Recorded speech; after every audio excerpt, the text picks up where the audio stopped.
talking about the Hebrew Israelites that are coming up to the truth of their heritage and realize this is their book. This is written about their family. You can easily see it from beginning to end that this is about one people that the nations can cleave to and become reborn and become an Israelite. He's not the God of the Gentiles, the Hudim, the Greek. He's only the Elohim of Israel. He says that the Hebrew Israelite movement is leeching off the Christian church. Isn't that the biggest, most hypocritical comment you've ever heard in your entire life?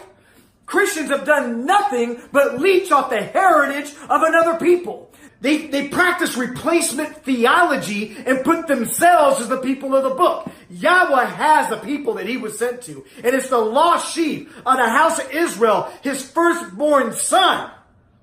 That's who Yeshua was sent to. I am not sorry to tell you that Abraham, the father of the faith, was not a Christian. He was a Hebrew. I am in no way apologetic to tell you that his son Isaac also was a Hebrew. And I am no way going to tiptoe around the fact that Jacob was a Hebrew whose name was changed to Israel as one that struggles with Yah and overcomes, who gave birth through polygynous marriage to the 12 tribes of the house of Israel. Because I thought we had nobody Hebrew Israelite commandment keepers until just about 20 years ago. I thought, according to vocab alone, that this is some relatively new movement. Well, let's keep going. The Pasaginians, also spelled Pasaginians, were a religious sect which appeared in Lombardy in the late 12th or now 13th century, and possibly appearing much earlier in the East. The Summa Contra Hereticos, ascribed to the Praepositinus of Cremona, describes the Pasaginians as retaining the Old Testament rules on circumcision, kosher foods, and Jewish holidays. In other words, they observe the law of Moses, accept and respect to sacrifices, and thus were given the name circumcisi. There's another name that we got for these people. So it's all over history because of the arrogancy of the Catholic Church to preserve these records. And I thank y'all for it. Because now you have these self-prescribed scholars and teachers like Vocab Malone that don't know anything about historical documentation concerning the commandment keepers. Alright, so this video is about black people and how they're actually superior. Not just physically and all this and genetically and all that stuff, but actually they're the chosen people. Not all black people, but a lot of them, and even I could say, I don't know if I could say most of them, but many of them. Specifically the people that are living in America, and specifically the people who have been sent all over the earth on slave ships. Those people are superior, even in the Most High's eyes himself, because those people are the Israelites. And there's a scripture that says, not only it says if you bless them you'll be blessed, but there's also one that says you have to cling to them or you can't even be saved. So for one, that means acknowledging who they are, obviously. And for two, it means reading even their own scriptures, because these scriptures are not for everyone. They're for them, and if you want to follow after their God, of course he is the God of all, but he's not all people are his people. You see how that works? So if you want to even be saved, you need to get in line and you need to step behind his chosen people. Okay? And the reason that this earth is gone behind racism, is because we live in a satanic world, and Satan exclusively hates these chosen Israelite black people more than anyone else, and he hates them and he wants to bury them. Because not only he hates them because they're chosen, but he hates them because literally, like I just explained, they're your and my hope to be saved. Of course, we don't need them, but salvation is for them, and it's for all who cling to the truth that came down through them and for them. In other words, they're first, you're second. This is explained not only in the Bible, but also all of the books that should be in your so-called Bible, but were not allowed in by the Freemasonic organizations that rule and control the earth, because they don't want you to know all that truth. But it is out there. I know it's in Baruch. I know it's in Esdras. That's the message for this video.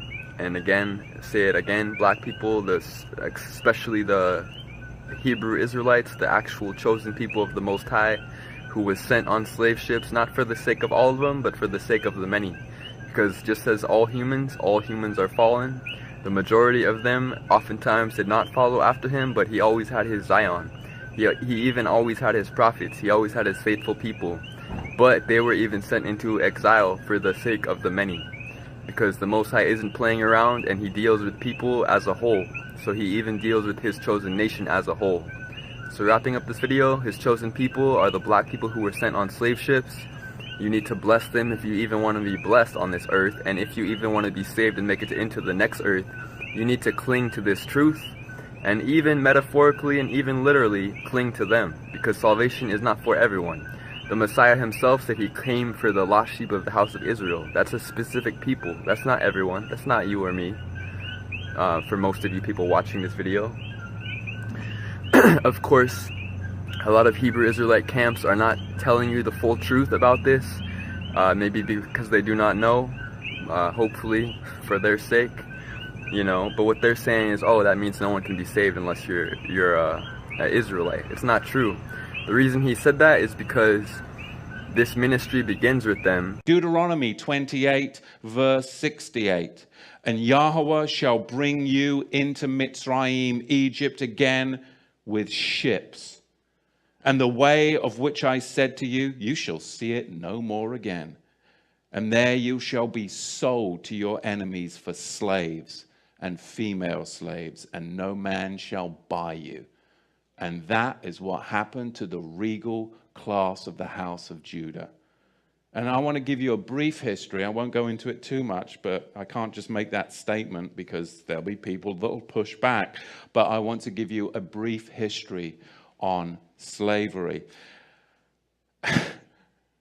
I was just amazed, I got to tell you. I mean, when you come to America and you talk to people about slavery, you can talk to black people about slavery, white people about slavery, and they'll give you all this history on slavery, and it only goes back to the 16th and the 17th century.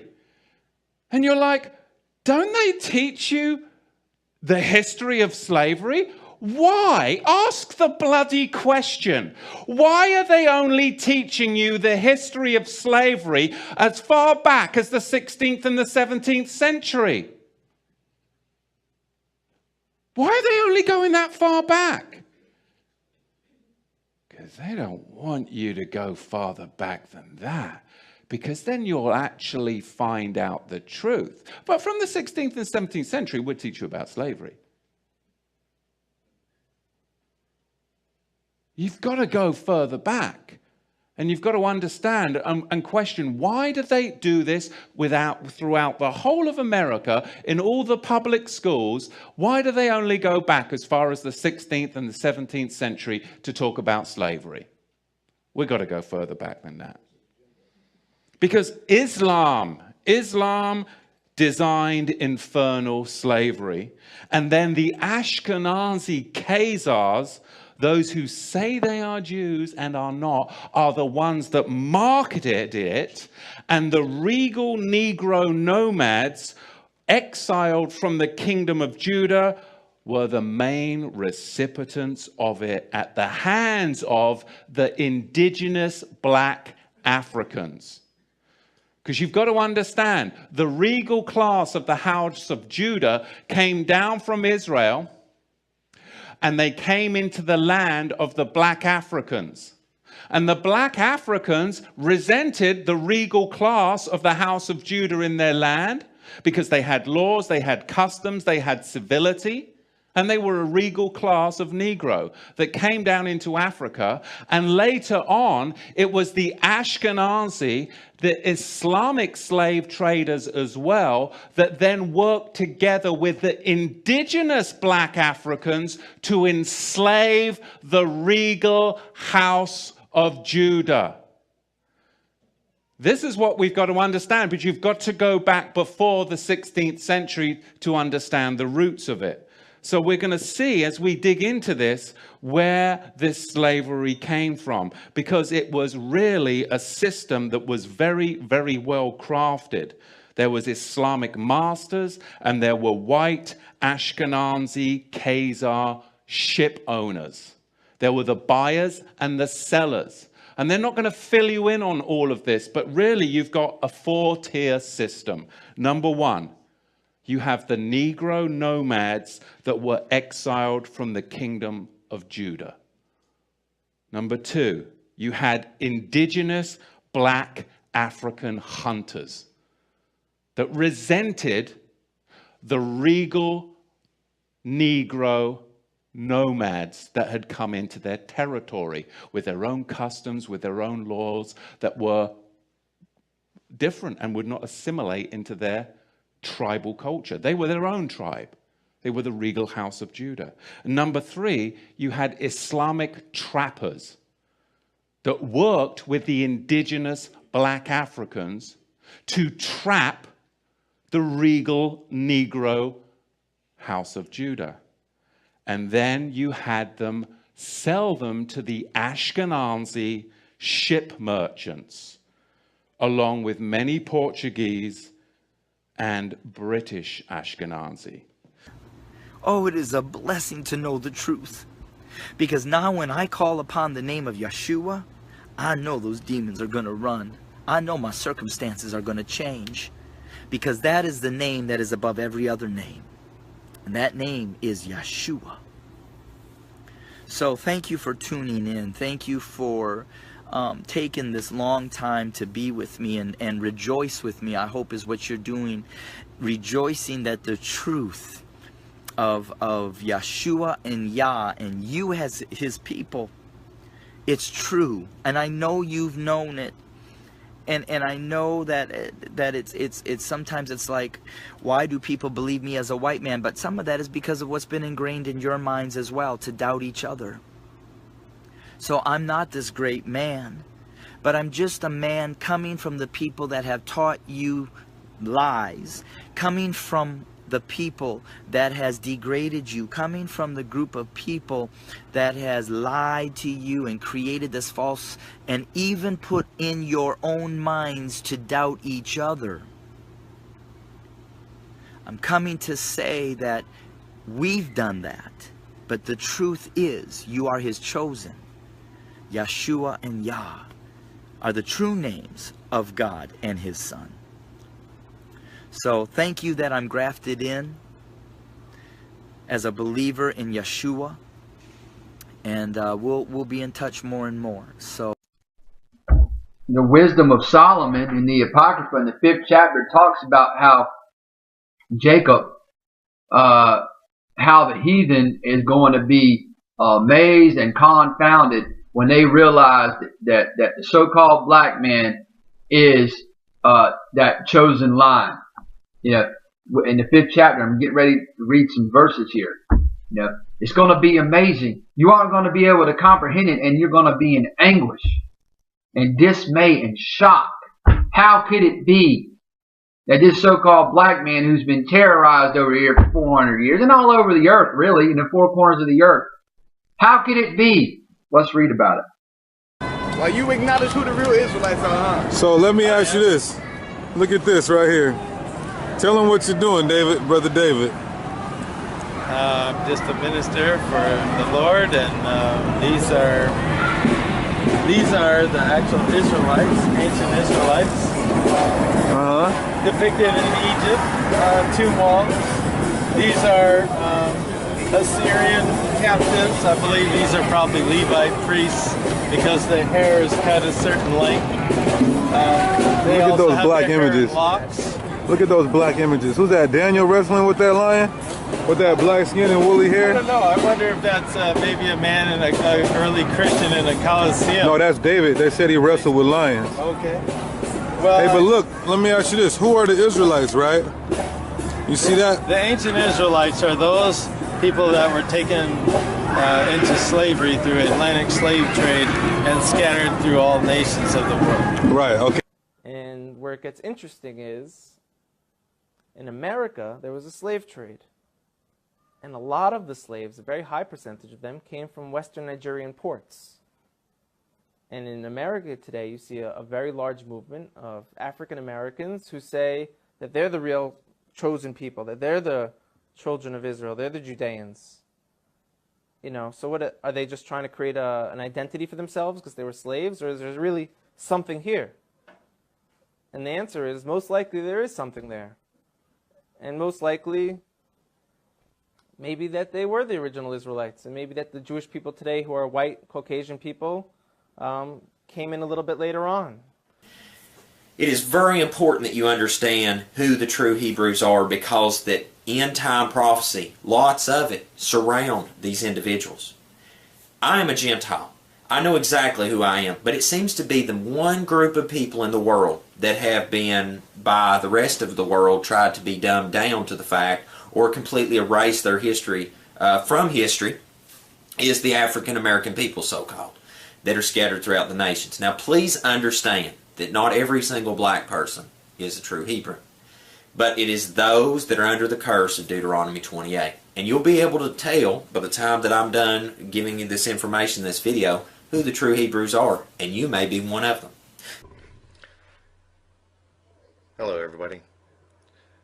This video is to show you who the true Hebrews or Jews are, or Yehudim.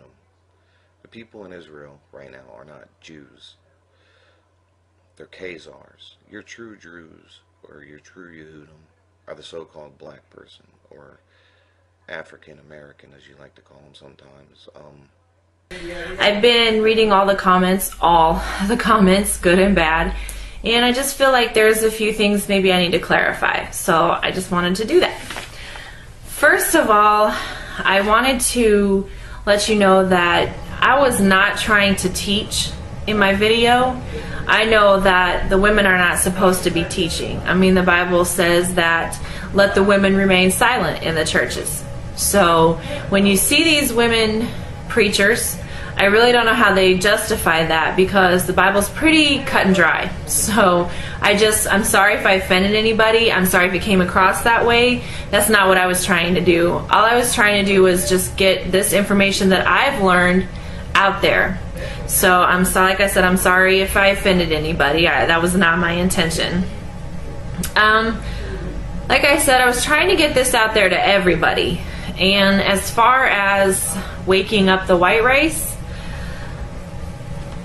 I'm not sure about that, honestly, because the comments that I have gotten from the white race have been pretty bad. People call me every name in the book, telling me to go kill myself, telling me to get AIDS and die. I mean, that's just the most horrible thing that you can say to any human being. So it's kind of discouraging, actually, because I cannot be the only white person on the face of this earth that feels this way. I mean, there's got to be somebody else out there.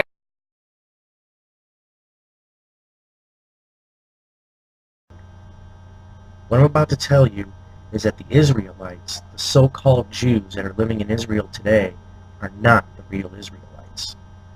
The real Israelites are the black and brown people of the world.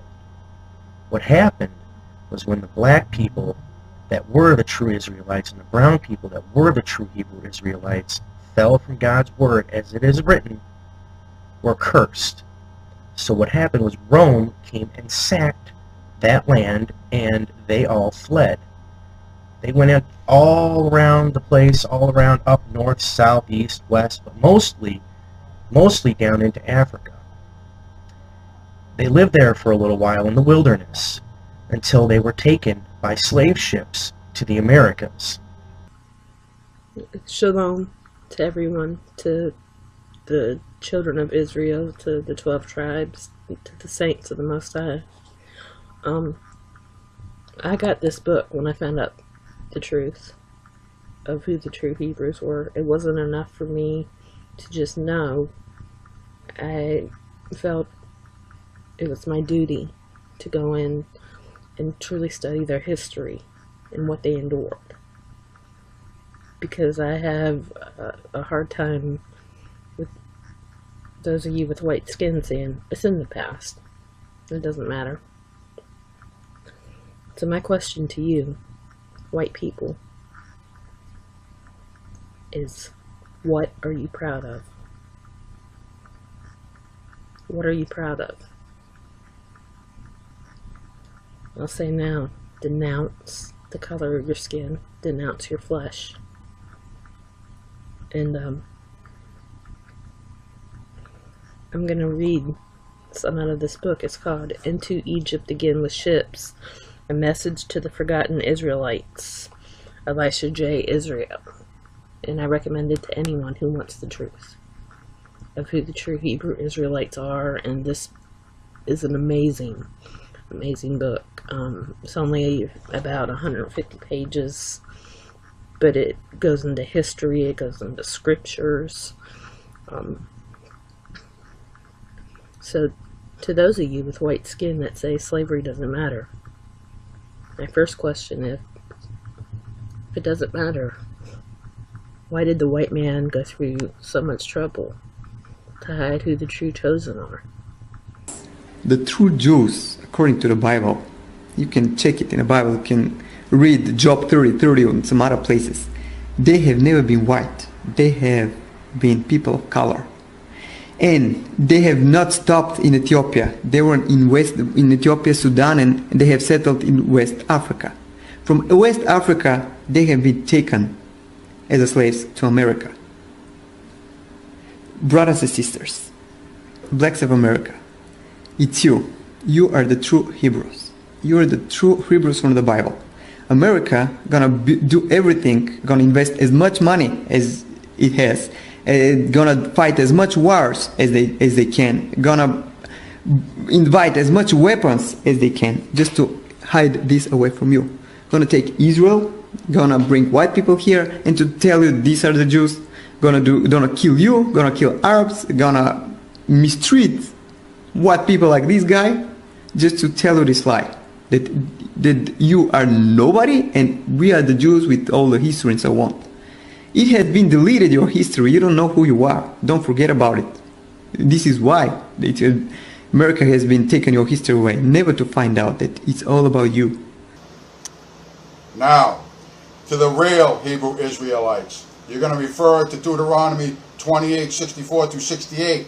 He is reprimanding and passing judgment on the Israelites for the wrongs that they did, and they did wrong, and they get their judgment, and they have suffered it. He sent them into ships, by ships, into bondage, scattered, so they would never know their land again, it says. That they will never know who their God is, and God shall turn his back on them.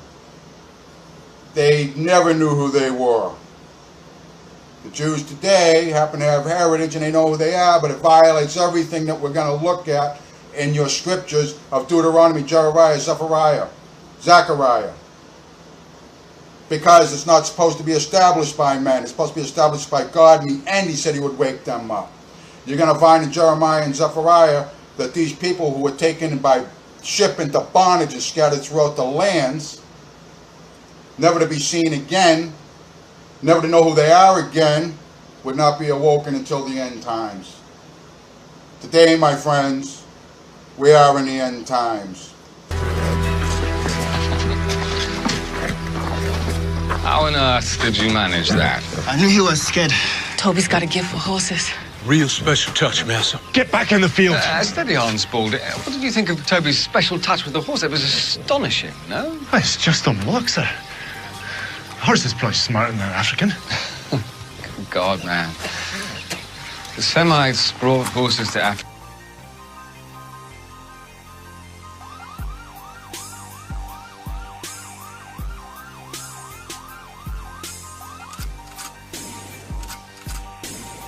Horses probably smarter than an African. Good God, man. The Semites brought horses to Africa.